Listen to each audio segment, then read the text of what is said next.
जो लोग प्रधानमंत्री नरेंद्र मोदी को वोट नहीं दिए हैं वह मंथरा के वंशज है। जी हाँ, सही सुना आपने। लेकिन ये मेरा कहना नहीं है, बल्कि तुलसी पीठाधीश्वर जगत गुरु रामभद्राचार्य का कहना है। मंथरा के वंशज थे जिन्होंने नहीं दिया वोट। नहीं, मैं आपको गारंटी देता हूं 5 वर्ष चलेगी। इसके साथ साथ जगत गुरु रामभद्राचार्य ने कहा है कि भाजपा को आने वाले 20 से 30 सालों तक कोई भी नहीं हटा सकता और अगली बार देश में फिर एनडीए सरकार आएगी।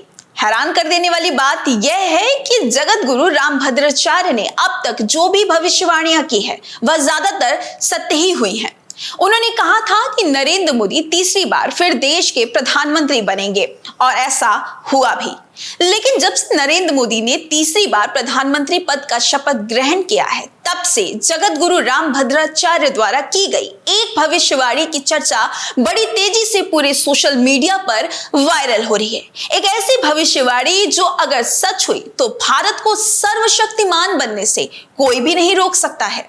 कौन सी है वो भविष्यवाणी? चलिए देर ना करते हुए आपको बताते हैं। दोस्तों, क्या आप मान सकते हैं कि एक व्यक्ति जिसकी आंखों की रोशनी 2 माह की उम्र में ही चली गई हो, वह व्यक्ति 22 भाषाएं जानता होगा और 80 ग्रंथ रच दिए होंगे, और तो और उसके द्वारा की गई हर एक भविष्यवाणी सच साबित होती है। पंडित धीरेन्द्र शास्त्री के गुरु रामभद्राचार्य हमेशा से सनातन धर्म के जागरूकता की बात करते हैं, मगर इन दिनों जब से प्रधानमंत्री मोदी तीसरी बार प्रधानमंत्री बने हैं, तब से जगत गुरु रामभद्राचार्य के द्वारा की गई एक भविष्यवाणी यानी पीओके को लेकर भविष्यवाणी की चर्चा तूल पकड़ रही है। दरअसल जगत गुरु स्वामी रामभद्राचार्य महाराज ने राम मंदिर के बाद पीओके को लेकर एक बड़ी भविष्यवाणी की थी। हम तब तक विश्राम नहीं लेंगे जब तक पाक अधिकृत कश्मीर हमको नहीं मिल जाएगा। ये कब तक हो जाएगा? 2024 के पहले तक। उन्होंने कहा था कि साल 2024 तक पाक अधिकृत कश्मीर भारत का अभिन्न हिस्सा होगा। रामभद्राचार्य महाराज अपनी इस भविष्यवाणी में कहा कि 2024 तक पाक अधिकृत कश्मीर को पाकिस्तान के कब्जे से मुक्त कराकर उसे भारत का अभिन्न हिस्सा बना लेंगे। जगत गुरु ने दावा किया कि मोदी सरकार इस दिशा में बड़ी गंभीरता और ठोस रणनीति के साथ काम कर रही है। आपकी जानकारी के लिए बता दें कि कश्मीर 78,000 वर्ग किलोमीटर से ज्यादा बड़े हिस्से पर पाकिस्तान का अवैध कब्जा है। ये एरिया इतना बड़ा है कि इसमें 50 से ज्यादा दिल्ली समा जाए। पाकिस्तान इसे आजाद कश्मीर बताता है, लेकिन सच तो यह है कि आजाद नहीं बल्कि पाकिस्तान अधिकृत कश्मीर है। इसे हम आम बोलचाल में पीओके कहते हैं। सन 1947 में मिली आजादी और बंटवारे से पहले जम्मू कश्मीर का अस्तित्व एक स्वतंत्र रियासत के तौर पर था, लेकिन 1947 में ही पाकिस्तान की सीमा से सटे जम्मू कश्मीर के क्षेत्र पर जबरन कब्जा कर लिया गया और ये कब्जा अब तक कायम है। पाकिस्तान की सेना और आईएसआई उस स्थान को आतंकवादी कैंपों के तौर पर इस्तेमाल करती है और भारत विरोधी गतिविधियों को अंजाम देने की रणनीति बनाती रहती है। इस क्षेत्र को संयुक्त राष्ट्र और अन्य अंतरराष्ट्रीय संगठनों द्वारा पाकिस्तान नियंत्रित कश्मीर या पाकिस्तान प्रशासित कश्मीर के तौर पर कहा जाता है, लेकिन भारत इस क्षेत्र को पाक अधिकृत कश्मीर यानी पीओके कहता है, क्योंकि यह भारत का हिस्सा है। इसके इतिहास की तरफ गौर करें तो भारत पाकिस्तान और जम्मू कश्मीर के विवाद के बीज अंग्रेज भारत छोड़ने से पहले ही बो गए थे। आपको बता दें कि सन 1947 में जब भारत को स्वतंत्रता मिली, उस वक्त अंग्रेजों ने रियासतों पर अपना अपना दावा छोड़ दिया। कहा भारत या पाकिस्तान में शामिल होने या स्वतंत्र रहने का निर्णय खुद ले।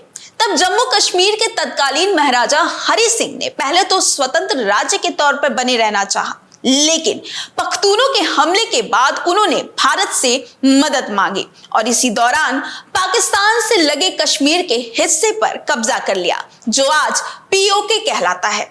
पीओके को लेकर जब से तकरीबन 1 साल पहले जून 2023 में रक्षा मंत्री राजनाथ सिंह ने पाक अधिकृत कश्मीर को लेकर एक बड़ा बयान दिया था। उन्होंने कहा कि पाकिस्तान ने कश्मीर पर अवैध कब्जा कर रखा है, वह भारत का हिस्सा था और होकर रहेगा।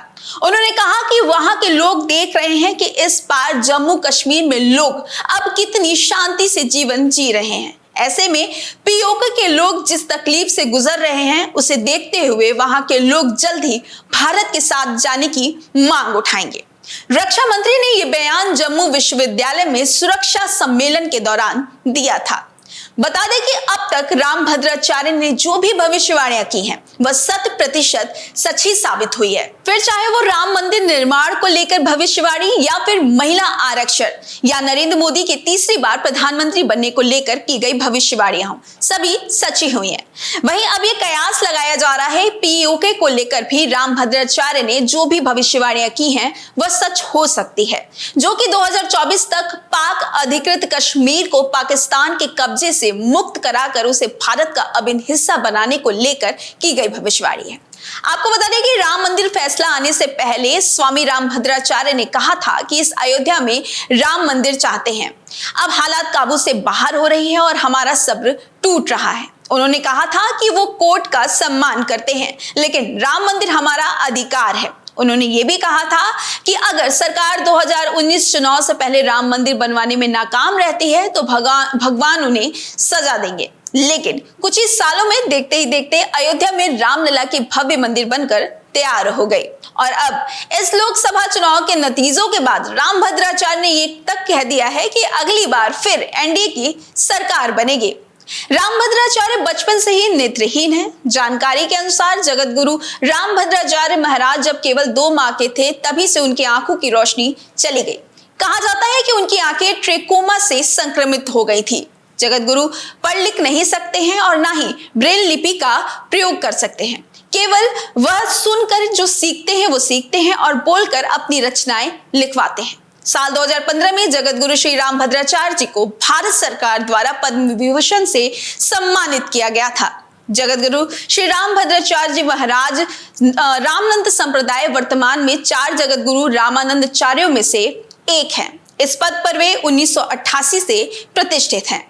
फिलहाल अब देखना यही है कि तीसरी बार सत्ता में काबिज होने के बाद प्रधानमंत्री नरेंद्र मोदी क्या रामभद्राचार्य द्वारा की गई इस भविष्यवाणी यानी पीओके को लेकर जो भविष्यवाणी किए हैं वो सच होती है या नहीं।